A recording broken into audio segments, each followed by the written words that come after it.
Shalom Alechem, Erev Tov, good evening. This is our final class, B'ezrat Hashem, on Rabbi Shimon Ben Netanel. So for those of you who are watching this on YouTube, you probably just listened to the last class a few hours ago, but for us, I think the last class we had on Rabbi Shimon Ben Netanel was on February 14th. So it's been a little bit of time. We did the Laws of Purim, the Laws of Pesach, and we didn't get back to the Rambam. I'm hoping going forward to the summer that we will have the time to really make some headway in the lives and biographies of the Chachamim that we will be discovering together this summer. I want to read to you from the writings of Rabbi Yosef Misas on the bottom of page 454 of his Nachalat Avot. Now, this book is an interesting book because Rabbi Yosef Misas collects some pieces of Talmud like we've seen before, and other things he collects, you don't have other sources for them aside from where he's quoting. I saw it in a book, I saw it in a manuscript.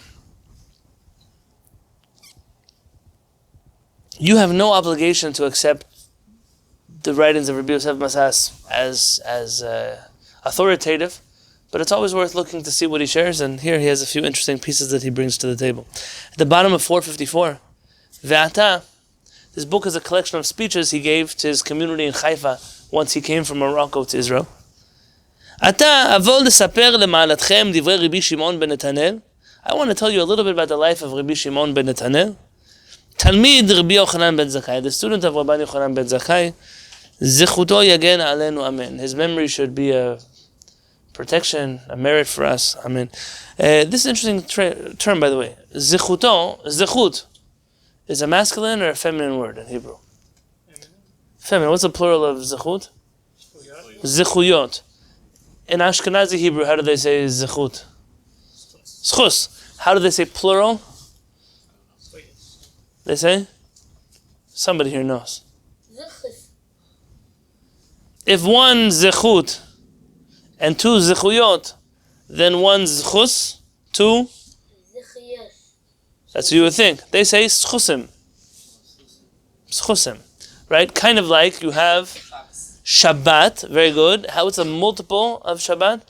Sheva Shabbatot Timimot. The Torah says the plural of Shabbat is Shabbatot. Right? So if you say Shabbat, Shabbos, then multiple Shabbatot should be Shabbosim. Of course. Yeah, for example, like you have one talit, you have multiple talitot. Very good. Or one talis and multiple talisim. I don't know why this is the way that it is. Someone once told me it's Yiddish. Could be not. But somehow the word zechut, whose plural is zechuyot, and therefore you should say zechuto, not yagen alenu, but tagen alenu. Zechuto tagen alenu, not zechuto yagen alenu. Somehow, whenever you see the word zechut, it always goes together with yagen and not tagen. I have a theory. There are some times that Chachamim don't use words consistently as masculine or feminine. It could be that if you look in the origins of the word zechut or zechuyot in the Talmud, could be already find or early rabbinic sources that Chachamim would have used a masculine follow-up to a feminine word. I don't know, but I'm just pointing it out. It's really interesting. For those of you who have no clue what I was talking about, wonderful. Hu hayam mishevet Yehuda. He was from the tribe of Yehuda. Ken matzati katuv. That's what I found written. V'haya chotno shel Rabban Gamliel hazaken. Now here we're using the word chotno in the rabbinic sense or the modern Hebrew sense. You know already that he married the daughter of Rabban Gamliel. It tells you that he was probably from a very important family. It makes sense, therefore, that he comes from the tribe of Yehuda, some kind of ruling class. Where do you find the word chotno in the Torah? Yitro. Yitro is who? Choten Moshe. Very good. He is the father-in-law of Moshe. In modern Hebrew, the word chotno usually means the son-in-law, not the father-in-law. So whenever someone uses the word chotno, you want to make sure you know, are they speaking Hebrew or are they speaking Hebrew? Find out. Israelis get very offended when I say that Hebrew in Hebrew are not the same thing. But it's important. In Hebrew, they say Chamim. Right. That also could be a word. But here the word choten is the one whose daughter married. But here he's saying it like an Israeli. Or maybe you could say chatano. He was the son-in-law. Yeah? Most simply. Chatano shel Rabban Gamliel HaZaken. He was the son-in-law of Rabban Gamliel the elder, because there were 3 Rabban Gamliels. כמו שכתוב בתוספתא דעבודה זרה, like we find in the תוספתא ועבודה זרה. ומסתמא שהיו הוא ואביו נכבדים מאוד, שהתחתן עם הנשיא רבן גמליאל הזקן. And it must be that he comes from an important family, him and his father, or else they would have never married into this family of Rabban Gamliel. It's an assumption. Do we know that he comes from an important family? No. Could it be that a person from an important family marries somebody from a non-important family? Happens all the time. Well, we can assume. It's an assumption. On the top of page 455. V'ita b'sefer ma'asiyot. I found in a book of stories. Hegmon echad, one of the ruling class, probably of the Romans. Amar Rabbi Shimon Ben Netanel, told Rabbi Shimon Ben Netanel, Atem kiruim even. You are called a stone. Who are you? The Jewish people are referred to as a stone. Dichtiv, like it says, Moshe Misham ro'eh even Israel. From there are the shepherd, the stone of Israel. So we are the stone of Israel. Why are you compared to the stone? Why are Jewish people compared to a rock, to a stone? Because they're stubborn like a stone. That's what everyone's thinking. Such positive people here. Amar le, answered Rabbi Shimon Ben Netanel, mipnei shehimshil etchem lecheres. Because you are like pottery, like ceramic. Dichtiv, like it says, kichli yotzer tenapetzem. You will be broken into pieces like a pottery. Amar lo, mitala ze bazeh. What does it have to do with one another? Amar lo, oy lo lekli cheres shenafla alav even. Woe to the piece of ceramic that a rock falls on it. What happens if you have a nice cup of china and a stone falls on it? It's shattered. Shattered. Al-Khanan, remember? In Harry Potter? Some guy has china in his pocket. Oh, yeah. And what happens?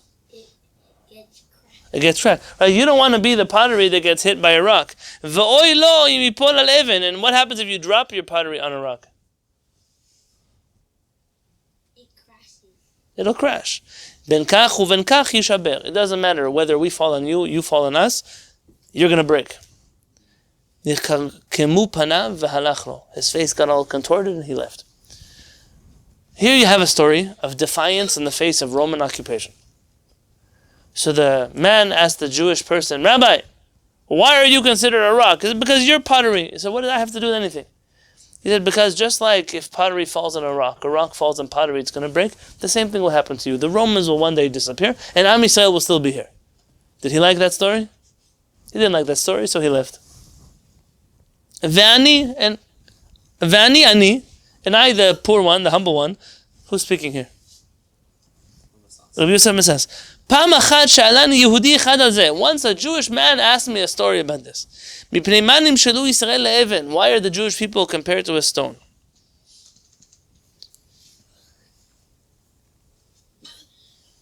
I have a hard time with any kind of generalizations. So I'll make a sweeping statement because I'm reading from Rabbi Yosef Masas. I don't know that you can always make sweeping statements. I don't know that it's fair, but we'll do it anyways. It's because of the unity and the love that exists in Am Yisrael. We don't find that by the rest of the world. And even though sometimes you find Jewish people fighting, of course,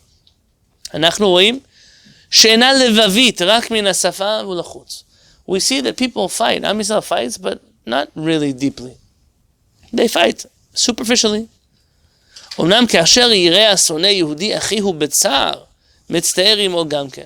we find another Jewish person suffering, even though it's the people we don't like, we also suffer. True or not true?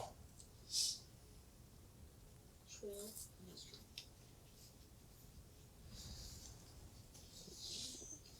Sometimes you see a tragedy happens. I'll give you an example. There was a shooting in the Chabad synagogue. a shooting in a Reform synagogue. You didn't see, aside from one or two crazy people that you can't even count them as part of our people, nobody said, that's a Reform temple, we don't care what happened over there. That's a Chabad synagogue, we don't care what happens over there. Remember that we cancel our Mimuna here. What do we have to do with that community? Nothing. We're part of the same city, we're part of the same people. We're part of Am Yisrael. This is something very unique. It tells a story here. I don't love this story.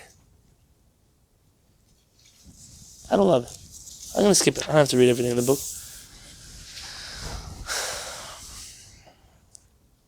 I think that it's something interesting about Am Yisrael. I'm going to give you an example. Watch. I travel places all the time. Okay, so imagine this. I travel to, some of you here are from Portland. I travel to Portland. I come there for Shabbat. Why? Because I was on my way to Seattle, but I got stuck. What can I do? I'm in Portland for Shabbat. That's not what happened, but I'm telling you an example. Now with my kids, my wife, it's an hour before Shabbat. So if I wasn't Jewish, where would I stay the night? Minastam, I'm a regular American guy. What do? Go to a hotel, go to Airbnb. Yeah, find a Motel 6. Depends how much money I have. Spend the night. If I'm not broke, sleep in my car. If I'm Jewish, what do? Doesn't matter where I'm going to be in the world. I look for the Beit HaKnesset, and I ask, is there anywhere I can stay with my 5 kids for Shabbat? 10 times out of 10. I'm not even going to say 9 times out of 10. Mamash. 9.5 times out of 10. Someone who's going to find me a place to stay for Shabbat with food. At least for Shabbat. So they stay Motzei Shabbat, maybe Sunday, maybe.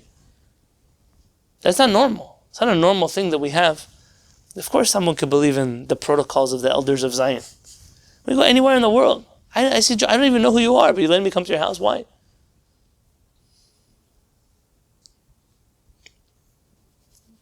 My father once had in his company, somebody passed away, one of the spouses.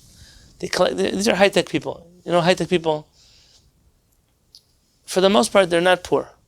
Okay, I'm not telling you they're rich. No, they're not poor. Collecting in the street corner, they're not collecting. We can agree? One of the people passed away. They wanted to help the family do the burial and take care of their expenses. So everybody in the company, like 1,000 people, they all collected money in the company. 1,000, I'm exaggerating. In San Diego, a few hundred people. They all collected money. How much money did they collect? Around $2,000. Around $2,000. I once had a situation here in San Diego, somebody died. One of the Chabad rabbis called me up. So there's a Jewish guy here who died. We have to bury him. He has no family, no kids, no spouse, no parents, nothing. We have to bury him. We need $20,000. Now you have to ask yourself why in San Diego costs $20,000 to get buried, but that's already a different conversation. I'm not here in that conversation. I say, let me help. I don't have $20,000, but I'll post it on Facebook. I put it in the Shiviti forum. We need to bury somebody. 3 hours later, the rabbi called me up. Rabbi Halevy, take down the post. Why? I said, we're getting so much money, we don't know what to do with it. Now, I never heard a rabbi complain he was getting too much money. Probably what bothered was there was too much money, and it's because it's earmarked for burial, so what else can you do with it? You got to do it for burial. Yeah, so what are you going to do? Bury the guy in a Cadillac? There's nothing you can do with the money. So he stopped. But it's 3 hours. Yeah.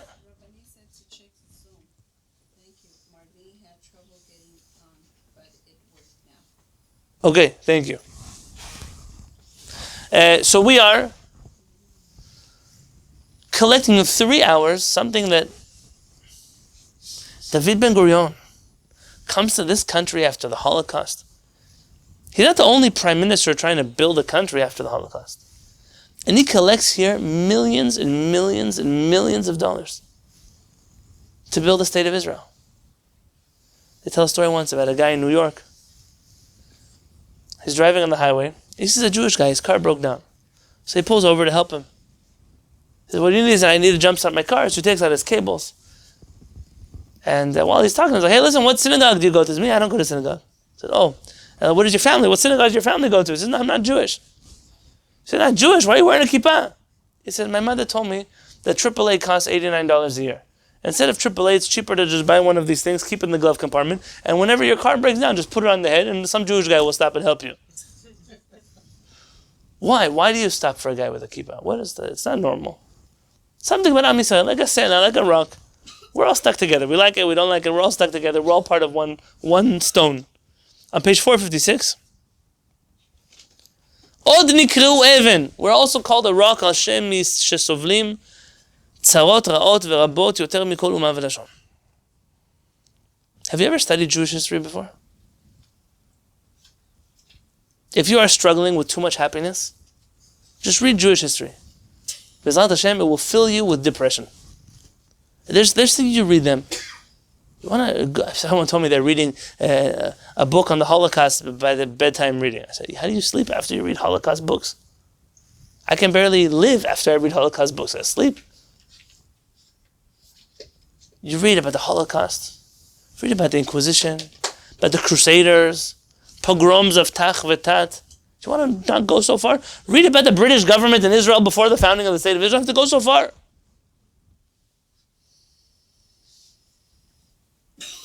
Read about how Jews were treated in San Diego. Read all kinds of things. And you tell yourself, how many tzarot did Am Yisrael go through? More than any other country, other nation went through.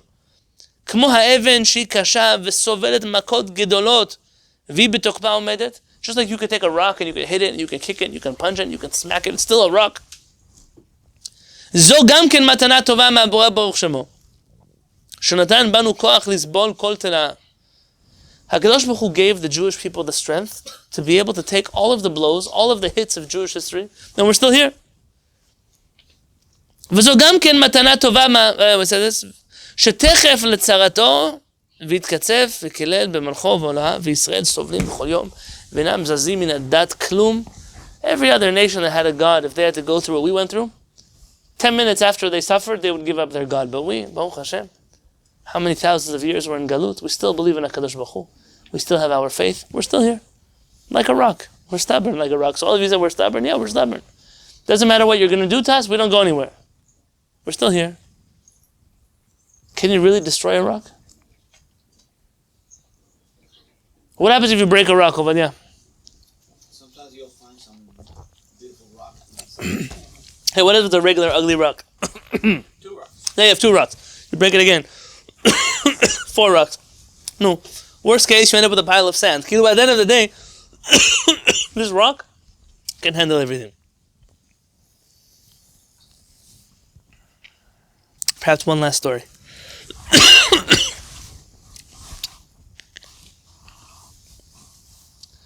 Odita b'sefer ha'masiyot.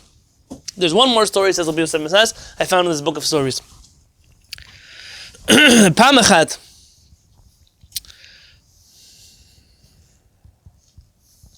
I just want to say, before I spoke about the Holocaust, I spoke about suffering, I spoke about Am Yisrael.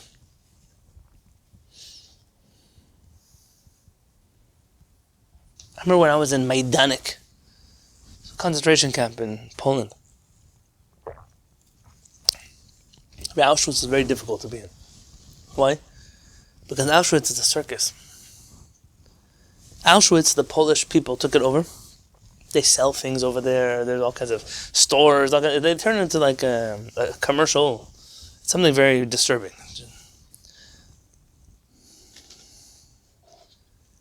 Majdanek was a concentration camp. Imagine if you're sitting right here and Sprouse was a concentration camp. So there are apartment buildings, like this row of buildings, and right there is a concentration camp.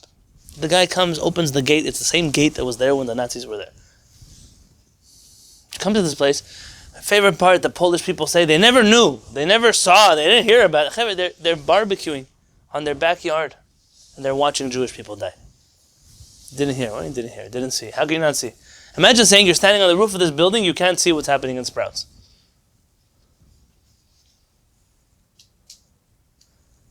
So I think to yourself, imagine if you were a partisan soldier in the Holocaust. You. And you caught a Nazi. How many of you would have an easy time killing the Nazi? Okay. We're in war. You're in war. He's killing Jewish people. Okay. Fine. Over. How many of you would torture a Nazi? I will. It will be a pleasure. What's the point of torturing a Nazi over there? Well, what's the point of torturing somebody? At least I feed my anchor. So you're an animal. If I need to be. No, you don't need to be. What's the point of it? Gather intelligence. No, you're not going to get intelligence. That guy's a low-grade Nazi. I'm telling you something now, Yisod. There are nations of the world that we, if we could, would have fought back. But to do to them what they did to us, never. Never. Never. And Moshe Rabbeinu saw the Egyptian with the slaves and he just looked one way, looked the next, and killed the Egyptian. But he didn't torture him. He didn't sit there whipping him with a whip till he died. We didn't have, it doesn't matter where. Rabbi Akiva, his skin gets peeled off by the Romans. We never did that to the Romans. Why? Because we're weak? No, we're not weak. It's subhuman to do that. This desire of this hatred that people have to us, even if we had to stand up and defend ourselves and take someone's life, but to hurt people like that, lo yitachen, it's not a thing. Especially remember that. It was better to kill them than to torture him. Yeah, look in America. They consider this one a civil country, right? Someone kills somebody else. They're found guilty. Now what should they do? Go to jail for the rest of their life. No, what do they do in America? Most places, they kill them. How long does it take from when a person is found guilty until they die? Years. How many years? 50 years. 15 years, 20 years, 30 years, 5 years? Let's say 5 years, okay? Make it 5 years, very fast. 5 years are sitting in prison, most of the time alone. Death row is eating bad prison food, living in a dark cage, allowed out of their cell 1 hour a day, and to wear to another cell, getting sick, hallucinating. If you want to kill somebody, kill somebody. But how do you keep them like an animal for 5 years? I mean, you have the right as a society to kill someone because they killed somebody. But who gave you the right to torture somebody? Something the world needs to think about.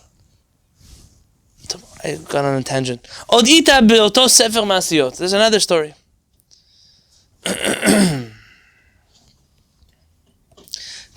One time, דחקוהו המינים לרבי שמעון בן נתנאל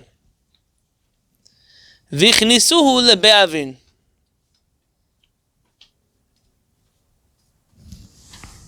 חבר'ה, בית אבין, I feel like we learned about this together once. Do you remember? חבר'ה? Do you know what I'm talking about?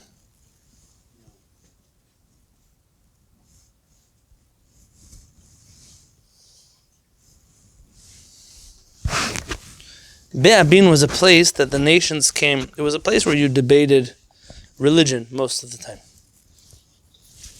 You know what I'm talking about? We spoke about it once.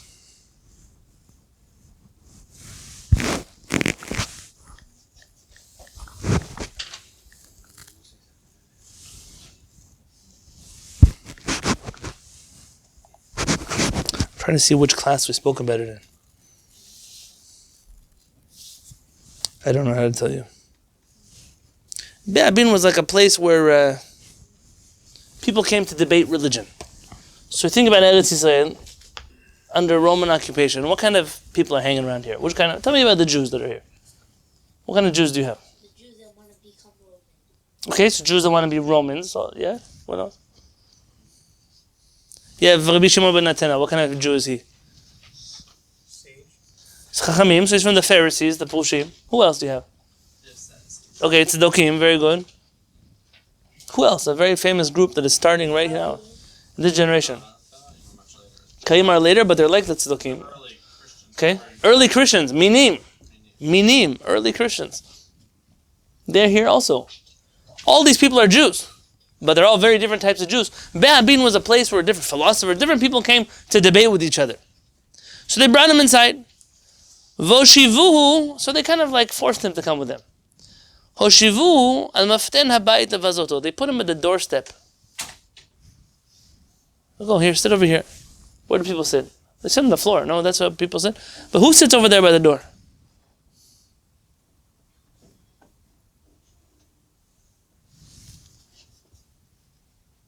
You put the dog over there. You put the homeless guy over there. You don't put the rabbi of the Jewish people over there. But they put him over there. Why? They wanted to humiliate him. Amar lehem, he said, Zehu hamakom haraui li. That's a good place for me. I like it. Ki ani Yehudi, because I'm Jewish. Vayehudim miginim al haumot kamzuzah hamigina al habayit. Because the Jewish people protect the nations of the world like the mezuzah protects the house. Leave everything I've told you about mezuzot on the side. Doesn't matter here. Umekom ha-mezuzah hu besof habayit. And where do you put the mezuzah? There, at the end of the house, in the entrance. So they didn't like that because they were trying to humiliate him. So what did they do? Lakhu voshivuhu barosh. They came, they brought him to the front of the room. Amar lehem, he said, Zeh hamakom haraui li. This is a good place for me. Ki ha'olam hu gebet ha-knesset. Because the whole world is like one big synagogue. והיהודים הם כהיכל הקודש הקבוע בראש בית הכנסת. And the Jewish people are like the hechal that are in front of the whole Beit HaKnesset. They didn't like that either. So, the kachu v'oshivu b'emtza. So they brought him to the middle of the room. Amar, he said, it's a good place for me. היהודים הם כתיבה שמניחים עליה ספר תורה הנתונה באמצע בית הכנסת. The Jewish people, it's good for me to be in the middle because the Jewish people are like the teva. What is the teva? The teva belongs in the middle of the Beit HaKnesset. By the way, a few times people have tried to keep the teva in the front of the Beit HaKnesset. But we know in rabbinic sources that teva usually sits in the middle of the Beit HaKnesset. That's how it is. Ashkenazim called the teva a bima. Bima is an interesting choice of words. We say teva. Teva is a stand. A bima is what? Yeah, more like a platform. Why would you think that they would call the teva a bima? I'm assuming a theory. I don't have a proof here. Have you ever been to an old Beit HaKnesset? How does the teva look? Usually it's on a raised platform. So likely they were referring to the bima as in this whole platform, not the teva itself, which is the table you read the Torah on. He says, I'm a Jewish person. I'm like the teva of the Beit HaKnesset. Oshivu min hatzad lemizrach. So they said, get out of here. They put him on the east side. Amar, this is a good place for me. HaYehudim hem meirim la'olam b'chokhmatam u'dmunatam. We, the Jewish people, give light to the world like the sun. Keshemesh hayotzet min hamizrach la'ir la'aretz u'darim aleha barachamim. Just like the sun comes from the east, so I also come from the east. Like the Jewish people, I'm here to share my light with you. They didn't like it either. Hoshivuhu l'tzad ma'arav. So they took him to the west side. Amar, and he said, it's a great place for me here.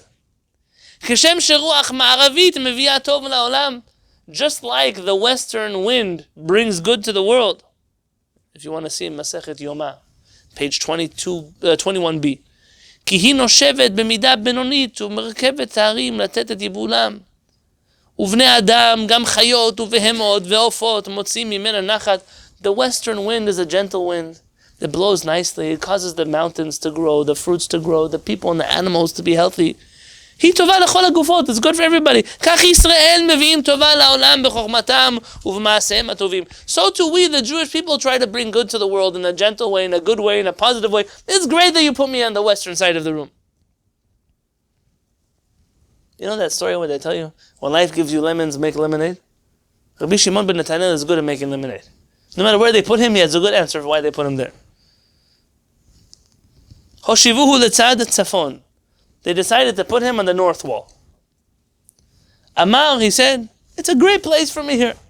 כשם שרוח צפון תחולל גשם להביא חיים לעולם, כך היהודים מביאים חיים לעולם. Just like the north wind brings the rain to the world, so too the Jewish people bring rain and blessings to the world. הושיבוהו לצד דרום, they picked him up, they moved him to the south wall. אמר להם, he said, כשם שצד דרום מסוגל לחוכמה.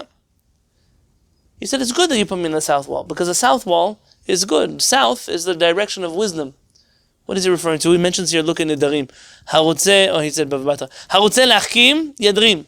He who wants to become wise should yadrim. What is the word for south in Hebrew? Darom. So what does the word yadrim mean? It's a verb. Southward. Face southward. Face southward when? Isn't it when you're sleeping? Okay. There. That's connected. Very good. When you're praying. The menorah, which has to do with chokhmah. Which direction you pray is what you're trying to accomplish. Don't we all pray in the same direction? It depends. If you want to become wise, you pray south. Yeah, but you should pray south. ככה יהודים מסוגלים לחוכמה. We Jews, we have a segula of wisdom.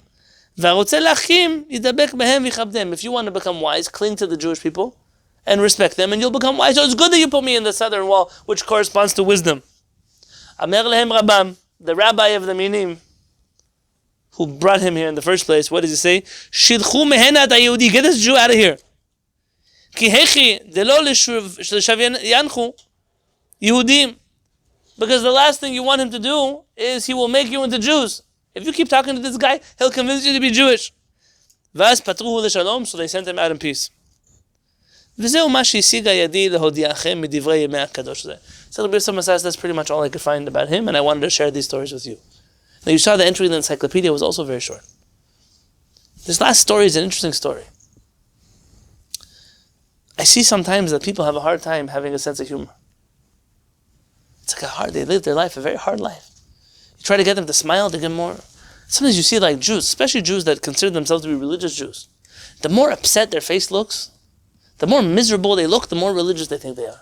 Hey, everything you talk about, everything's very serious. There's nothing in the world. Man, you see sometimes, you see a big rabbi sit there like that, they look like they're, maybe they have something. You have to judge them favorably. Maybe they're taking a medication, their stomach hurts, I don't know. Maybe you can judge them favorably. You ever saw old Chachamim? You ever saw pictures of Chacham, Mordechai Eliyahu, Arav Uziel? Their faces are like laughing. He looks like he's laughing at the whole world. You could sit with a Chacham and he's sitting in his chair and I come visit Harav Peretz. I should live with Harav Peretz. I come visit him in his house. He's sitting on his couch. His legs are crossed. He's reading a book. Rabbi Yonatan, come sit. He's smiling. He's giving my kids lollipops. Why don't you take yourself seriously? He's taking himself seriously. How seriously can you take yourself before you become an arrogant fool? How do you think we survived all of the galuyot like a rock? We have the best jokes about all of the anti-Semitism we ever went through. If it was legal to say Holocaust jokes, you would. We don't, chas v'shalom. Why we don't say it? We don't get canceled anymore. But the Jews have the best jokes about the anti-Semites. Jokes about the Spaniards, jokes about the Catholics, jokes. Everybody who caused us suffering, we got stories about them. Why? Because we know how to have a sense of humor. Chachamei Israel were happy people. I don't know Chachamei Israel that were mean, rotten, bitter people. You see sometimes people, that's their disposition. Their religious disposition is they're upset. They're angry. He says, why? Yivdu et Adonai b'simcha. Ba'u lefanav birnana. Serve HaKadosh Baruch Hu with joy. Come in front of Him singing, dancing. HaKadosh Baruch Hu says in the Torah that all of the bad things happen to us. Tachat asher lo avadet et Adonai Elohecha b'simcha v'tuv levav. Because we didn't serve HaKadosh Baruch Hu with joy and a good heart. Imagine being in a relationship with somebody. You hate them so much. You tell them, I'm only here because I have to be here. Imagine being in a relationship with somebody. Imagine marrying somebody at the chuppah and say, I don't want to marry you, but I promise, that's why I'm here. How many Jewish people, that's the relationship they have with the HaKadosh Baruch Hu? I hate being Jewish, but what can I do? I got to go put on tefillin today. What am I going to do? I hate coming to Beit HaKnesset, but my dad told me if I don't come to Beit HaKnesset, I'm going to go to hell. So that's the kind of Jewish people that you want. But how many Jewish people, it's like somebody's forcing them with a gun to their head. They never know what it's like to come here and be happy, to just enjoy where they're at. They create more and more places where people come inside to be miserable people. Zev and I were talking. It's okay, Zev, I mentioned your name. It was recently Pesach. On Pesach, I had to go to SeaWorld. Well, I had to go to SeaWorld. I took my kids to SeaWorld. The problem is in Pesach and SeaWorld, you see a lot of Jewish people. And usually that's a good experience. I love seeing Jewish people. Except, what happens when you say, Chag Sameach, and they look in? What's that face? Maybe your face got stuck like that. Say, how are you? Good morning. Why are you such a bad person? I'm telling you, if I would see a Catholic priest in SeaWorld, I would say, good morning. He would say, good morning. So why? Because you came all the way here, I don't know, from New York, from New Jersey, you came to vacation here in San Diego, and then you're so angry you had to spend $40,000 for your Passover hotel, you're eating non-gebraks, non-kitniyot. I know why you're so miserable. Why do you have to be such a bad person? What had happened that I would say, if you see somebody with a kippah and you say hello, you're going to get a hug from them.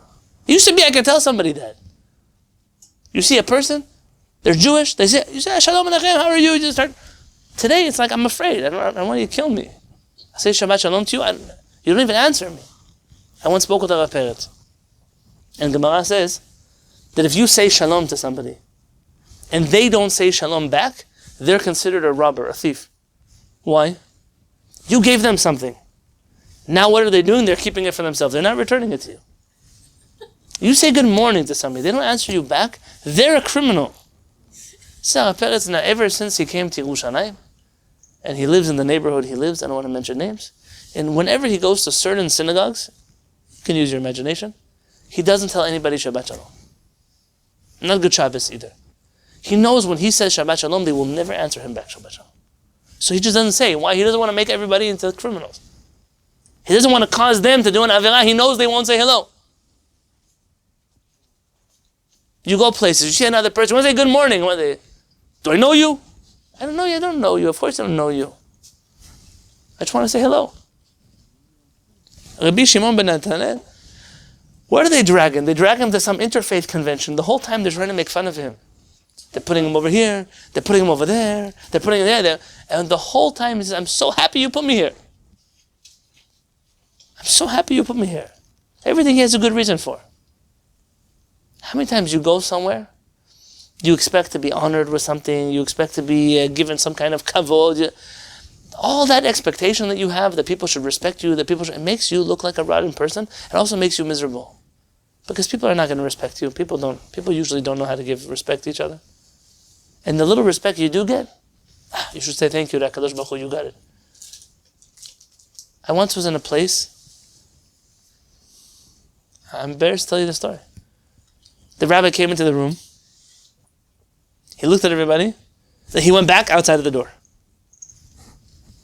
Okay, take two. He comes inside, he looks at everybody, turns around, goes back out of the door.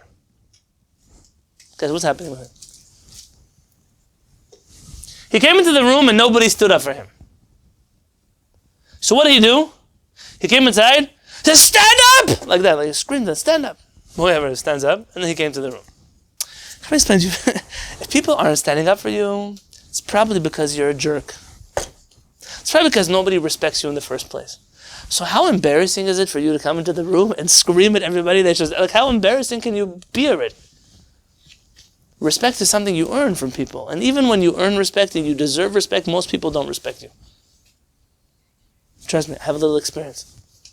Even if you do good things for other people, don't expect any good thing back. Usually it doesn't happen. So the only difference in your happiness and your disappointment is how much expectation you have from the world. Don't expect that everybody's going to respect you. Then you'll be happy. They'll get offended. They didn't invite me. They didn't tell me. Why are you walking around all day expecting anything from people? Be in a good mood. They invited you, but they put you in the back of the wedding. Baruch Hashem. It's good for me over here. You know what? I don't have to sit over there with a good reason. You could be like Rabbi Shimon Ben Netanel. Somebody asks you a question, why do Jewish people like rocks? You tell them, because you're like a pottery. One day we'll break you. Don't be afraid to answer back an anti-Semite. Do it even with a smile. What does it say in Shlomo HaMelech tells us? He says, Al ta'anek sil k'ivalto. Do not answer a fool according to his foolishness. What is Shlomo HaMelech warning us?